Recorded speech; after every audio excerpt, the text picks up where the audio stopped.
No. Sorry, I had to say no. I was joking around. Okay. So we're doing demo today on biscuits, buttermilk biscuits. Actually, to be specific, I had to say that really slowly because I always say that word wrong. There's my hot pad. I'm just getting my life together. Can you guys see my bowl? Perfect. Look at me. I'm actually like getting to a point where I know when it's being able to be safe. All right. So when it comes to biscuit making, biscuits can be kind of fragile. Think of them as temperamental. We all have that friend who, if they don't eat right away or they get too hot, then they're melting. You know, think of biscuits as that needy friend. All your items should be cold. I even put my flour, my all-purpose flour, in the freezer. Okay? I did that so it'd be cold. My milk, obviously, it's cold. It didn't sit out on the counter. My eggs are in the fridge.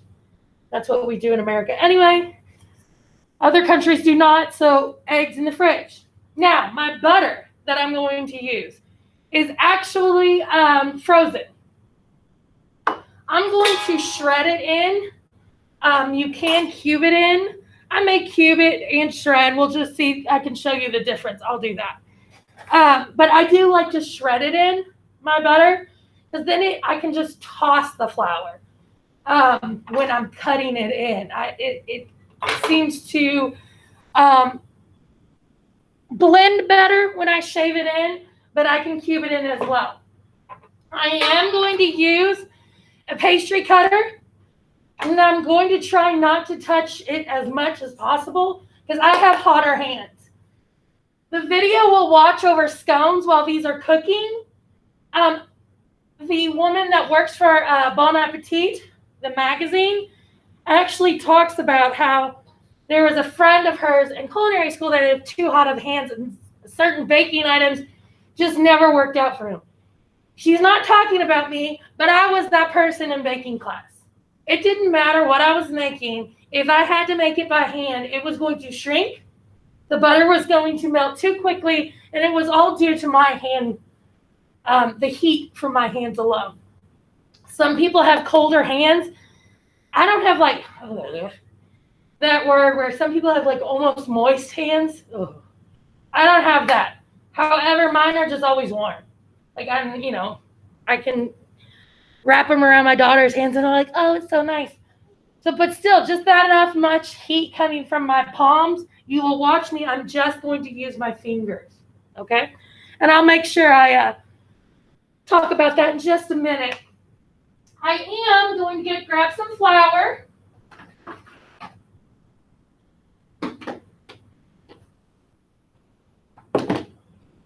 I'm going to add this bag into this. They were both opened on the same day, so I'm able to do that.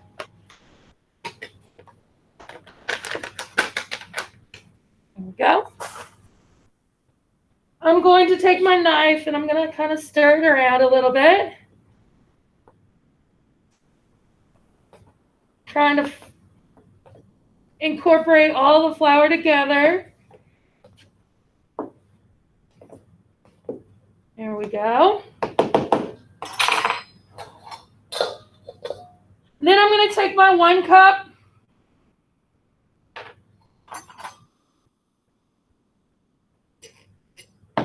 Level it. 1. Level it. 2. And 3 cups of all-purpose flour. 3. Now, Ina, Barefoot Contessa, is what video we'll be watching. She visits the Bon Appetit food lab, which is like a dream. That would have been, if I was single, didn't have kiddos, I'd be up in New York working at Bon Appetit. Their lab is gorgeous. You'll see it up there. But she talks about how she levels off her flour for scones. Scones can be harder. Do you guys know what? Had you ever had a scone before? They're almost triangular. They're harder than a biscuit almost. They're not overly sweet, but sometimes they'll all have like chocolate chips in them and maybe some sugar on top. But that's really the only sugar. When you're biting into it, you're almost biting into what a biscuit would be. So she talks about how to make them light and airy and not like a puck, the way she levels off her flour is very important. She kind of fluffs it in the container that she just did, and then she levels it off with her finger so it's not pressed. Biscuits can be the same way. You don't really want to like press all the flour down so it's like a big, hard, like compacted flour. This just came out nice and fluffy, okay? So I'm going to add that. I'm going to add my 3 tablespoons of sugar. I'm adding all my dry ingredients right now. I'm going to do it quickly because my butter is only softening as we talk. So 1. I'm going to have to shift through this. 2. And 3. We're getting more and more clumps in this sugar. I have to sift it out. All right. Then I need my salt. That's a 1/2 teaspoon. First block, I forgot my salt, and I didn't think it would taste too bad. You forget salt. I leave salt out sometimes in recipes only because of my father who has a heart condition and he has to lessen his salt. So you can leave this out, but I did notice that it would have been a nice add too. So I'm going to go ahead and do that. Baking powder, not soda. We have our baking powder. I'm doing 4 teaspoons of that. And it has a nice lip on it. And I always use that to level it off. Okay, 1, 2. This is getting old. 3. I'm glad I'm using this. 4. So there's our part of our leavener. We're also doing cream of tartar, which is going to be another leavener.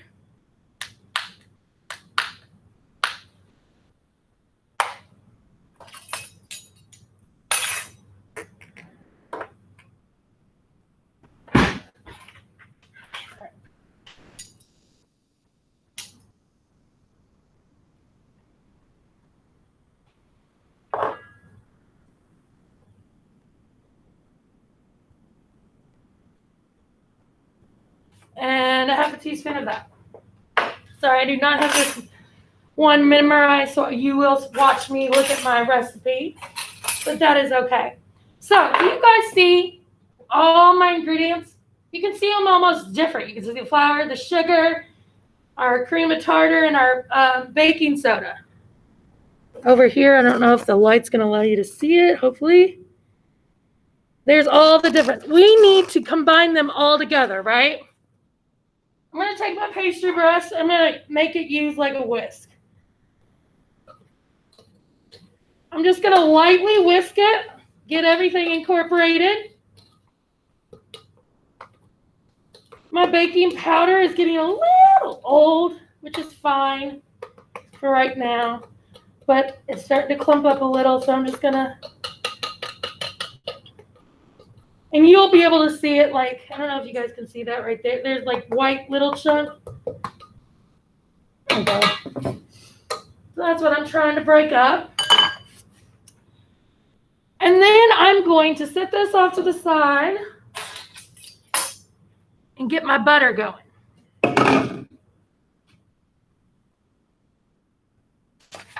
So I'll set this right here. And I'm going to start to shave in my butter. Now it is asking for 3/4 of a cup. So we know that 1 stick's 1/2 cup, right? There's that nice measurement on the side. I'm going to use my big cheese grater slot and I'm going to shave it in like you would cheese. Now, I've told you many of times, my hands are hot. Am I going to use this whole stick? No. I'm actually going to use it until, you see it's already melting right where I'm grabbing it. All right, I'm going to use it until it gets to the melting point, or melting part.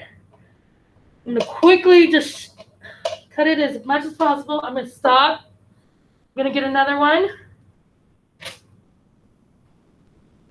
Now, if you were at home, you're doing this at Thanksgiving, I would keep these in the freezer until you're ready to shave it. Or shave it and put it back in the freezer. Do this ahead of time. Chunk it up.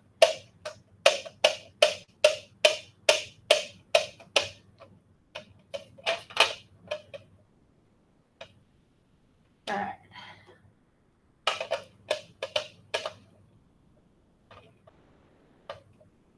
Now, I've shaved my butter enough. I'll do a little more. And then I'm going to get some more. I'm going to chunk it, cut it in chunks and show you the difference of why I like to shave mine.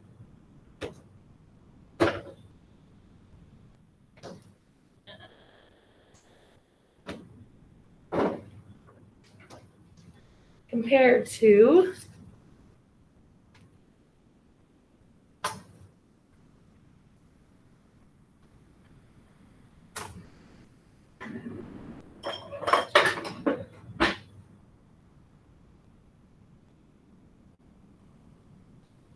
I'm using my bench scraper right now as a cutting board. I know I have one under there, but I'm just going to do it quickly. I just want to do it as fast as possible. My hands are already hot. Go. All right. So I got both butters in there, right? I have my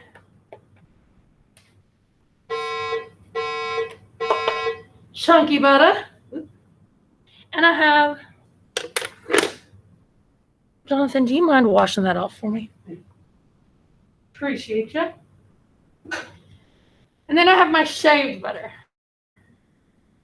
I think the sponge actually has a soap still on it. So you should be okay. All right. So I'm going to, here, I'll show you guys at home. There's my shaved butter that I took to my grater. Largest holes right here. And just grated it in. And then there's my chunks. I'm going to show you the difference. So I'm going to throw this in. Again, I don't want to use my fingers. So I'm going to scrape the rest. Do you mind bringing that to me again? Appreciate you, buddy. No, that's fine. I have my tablet somewhere. Oh. All right. Get my bench scraper back. And this is where I'm going to have to use my pastry tool. And I'm going to cut the butter in. Now, why does this make it a biscuit method? What am I doing to the fat? Other than a muffin mix? I'm what? Yeah, how am I incorporating the fat into the flour? Am I adding it all at once with the other liquid ingredients like the muffin method? Or what am I doing to it? I'm cutting in the fat. This tool is sharp right here. I mean, now, can I run my fingers over it? Yes. Can I put butter through it? Yes. Andrew, I hope you're paying attention. But I'm cutting into it, okay? Now, do you guys start to see?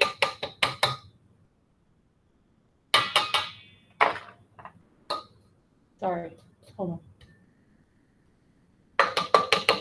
That I'm almost getting like little chunks in my flour mixture now. Do you see them? They look like little peas, little chunks right here. Like this one, those. That's my butter. That's my flour. Encircling my butter. I'm at a great point now. At home. You see these chunks right here? little pieces. That's all my butter. I'm going to stop and I'm going to start to add my liquid ingredients. But before I do that, I need to make buttermilk. These are going to be buttermilk biscuits. However, I do not have buttermilk. So I'm going to add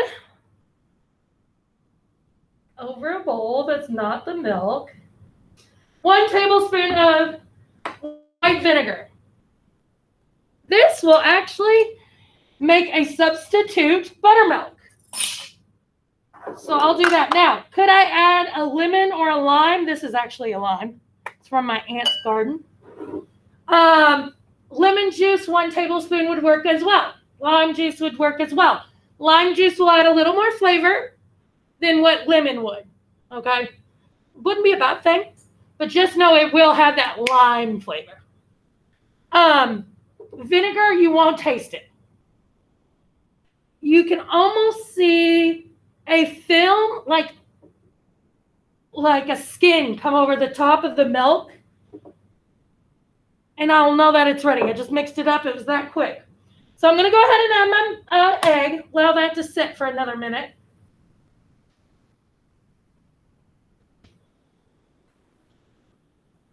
Here we go. Living on the edge, not doing it over a bowl. To add it. I'm going to go ahead and, add my water or my milk, but I'm not going to add a lot at once. Maybe just a half. All right, so this is where I'm going to use my hands, but just my fingers. I'm going to break up the egg a little bit. And I'm going to start mixing all my ingredients together. I'm going to add a little more milk.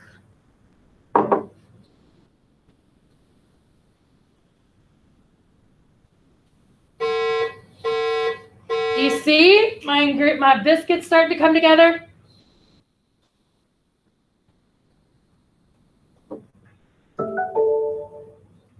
Add a little more.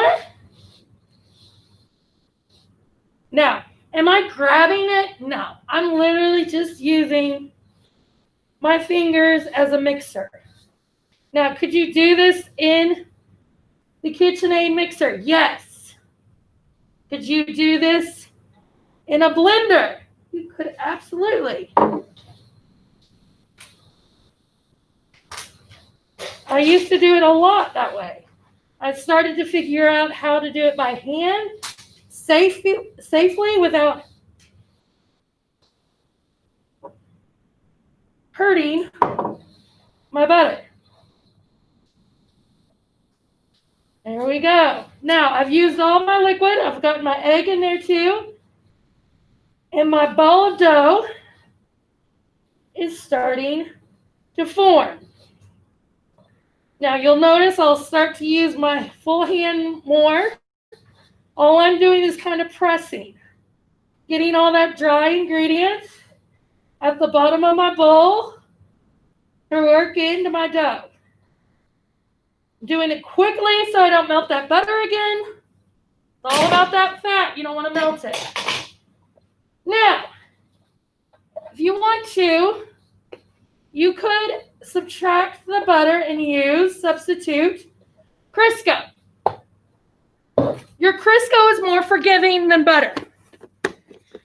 Butter tends to melt quicker. It can become softer in temp. We all know that. I added too much flour.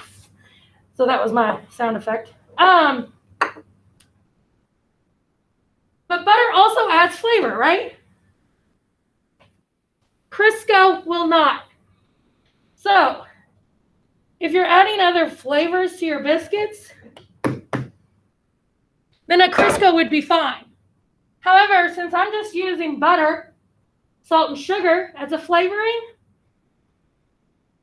then I want that butter, that actual flavor. So what reason why I did that? All right. Just kind of rolled it around a little bit to be sure that it's not going to stick. I'm going to push my excess flour out of the way. I dusted the my surface. I'm going to take that extra flour. I'm going to flour my rolling pin. I'm going to start to roll out my dough. Now, I don't know if you guys can see, but can you see those nice chunks of butter in there? Do you see that? I don't know, it might be hard. If you guys want to come up and look too, but see like right there? Chunk, nice melty chunk. We don't really like that one. It's okay. All right, so if it starts to roll up on your rolling pin, dust it with flour a little more, get that excess off, roll it out just a little bit more. We should be good. Now, just like Grandma did, I'm using a can to cut my biscuits. I've just opened it up. It's actually a tomato soup can. Just opening it, I just opened it the top up and cleaned it out. We are ready to go. Took the paper off. We're ready to go. So I am going to flour the edge of it so it won't stick, and then I'm just going to cut into my dough. Now, I'm trying to get it as close as possible. So I get as many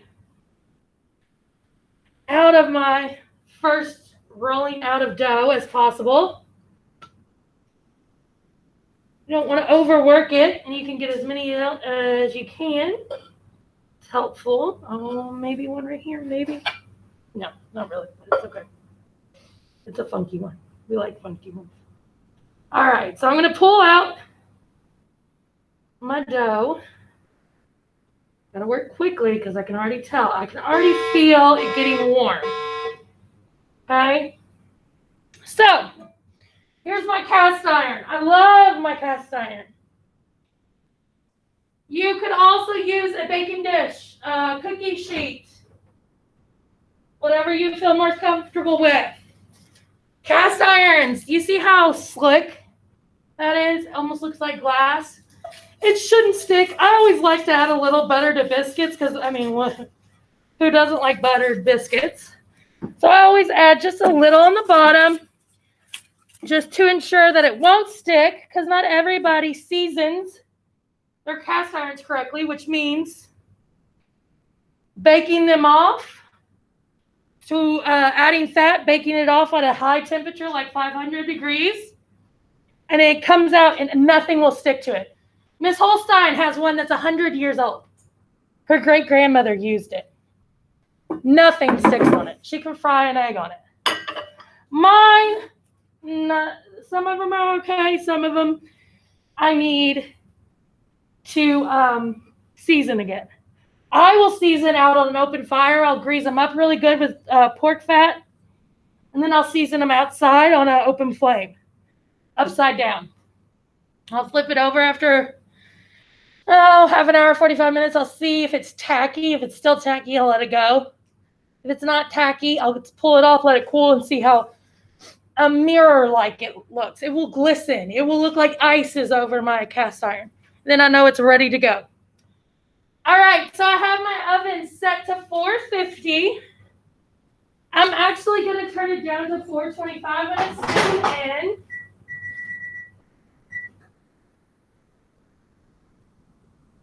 And timer, 15 minutes.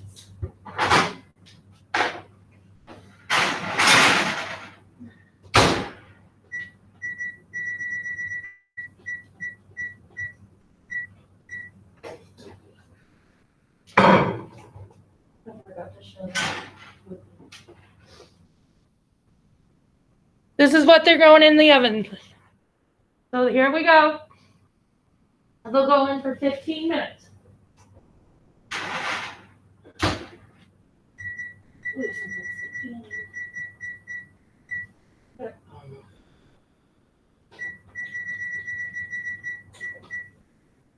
Did not hit it. Okay. Finally. Okay. While we're waiting on those to cook up, I'm going to get these together. I'm going to see how hot this dough actually is. We're almost there, so I'm going to go ahead and roll it out quickly. We still have chunks of butter in there, which is good, but my room is getting hotter. Starting to stick to the board. You saw that just there.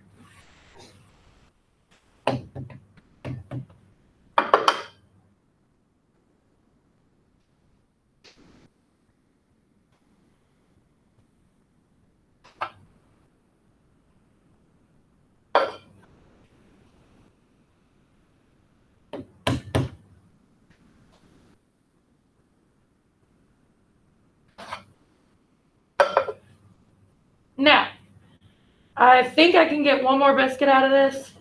If not, sometimes I'll put that funky little piece in the center. I'll just ball it up, put it in the center of my dough. Ooh, this is getting sticky. Like this. Stick it in the middle, and that's what I taste test with, okay?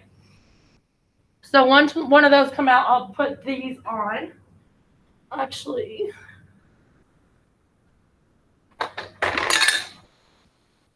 put them on here, and I'll put them in the fridge for a second. Let that dough or that butter kind of stop from melting while those others cook. All right, while those others are cooking, I'm going to make a quick butter. Now, if you really want to wow your family this Thanksgiving, while I clean up, I'll talk. Adding something to your butter and making it a compound butter is something so simple but can be so flavorful and add so much to a dinner, to your biscuits, to your bread. There's a place in Florida called the Columbia.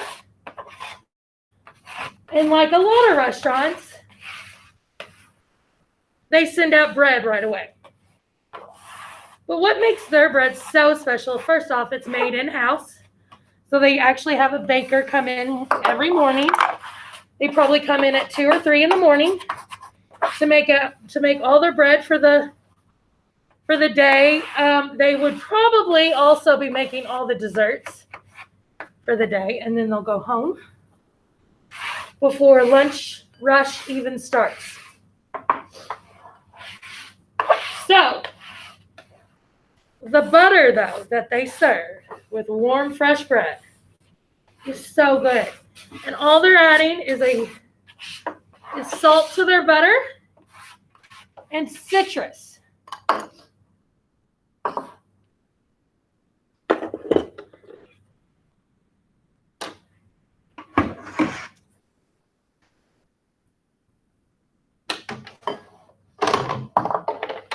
So I'm going to shred it again. Just, do you hear that? That oven's like popping. It's like it ignites again. All right, so I'm going to shred it. All I'm doing to shred it is so I don't have to melt it. It's not like I allowed this to sit out for a while. Compound butters, you almost want room temp, which is fine because my hand is so hot and it's getting warm in here because of the oven. But this way I can incorporate my ingredients into this butter.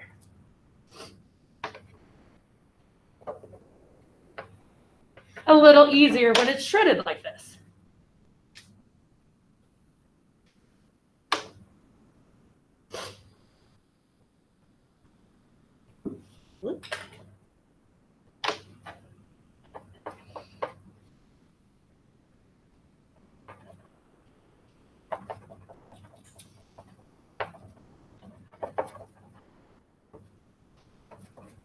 All right, that's enough for you, I think. Oh, cute.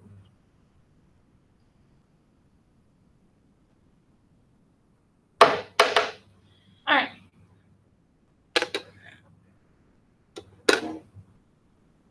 So, like I said, the Columbia, they actually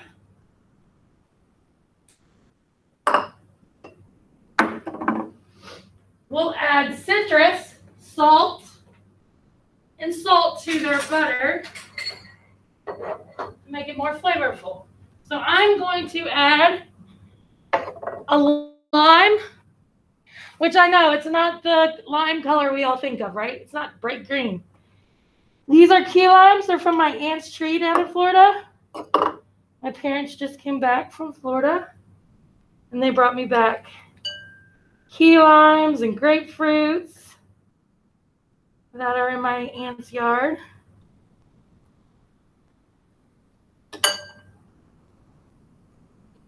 So I'm adding a little juice to the bottom. I'm going to get that seed out.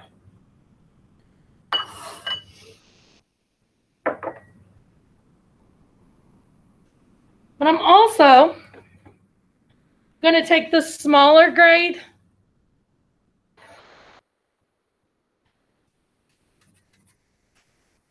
I'm grating the zest over it.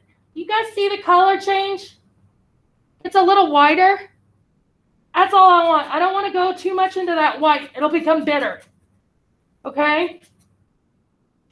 So that's why I'm not really staying in one part of the lime. I'm kind of letting it go. Don't want to stay on one side too long. I'll then take it, and there's my zest. Not a lot, but it's really flavorful. It has the oil that we want. The flavoring, think of it as almost extract in a sense. Our oils from the lime and the citrus.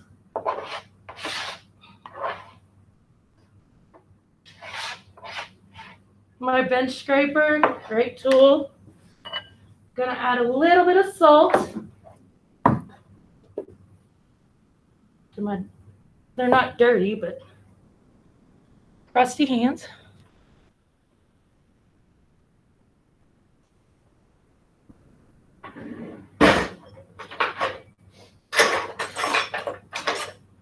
Gonna take a spoon or a fork.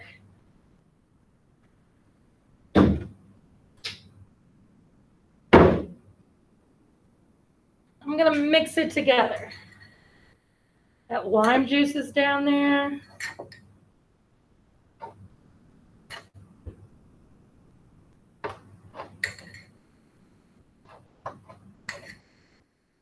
And now we have a compound butter. Now, Thanksgiving, you have extra herbs out on this that you're not using for your Thanksgiving turkey. You have herbs that you have out in the garden that haven't died off yet. You could put some shredded little real thin onion, shallot into the mix. Butter, your herbs, salt and pepper, and mix it together and make a compound butter. I'll also have regular butter out as well for you guys when the biscuits come out.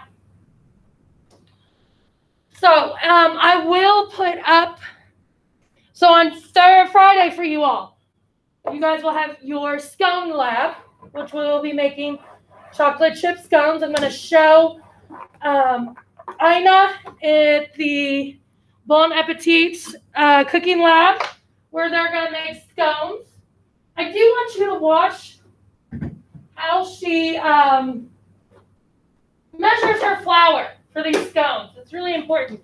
It's a nice secret for fluffy, not hard scones. So we will do that while we wait for our yummy biscuits to come out. And I think that's it. So I'm going to go ahead and turn off our meat. Bye, guys.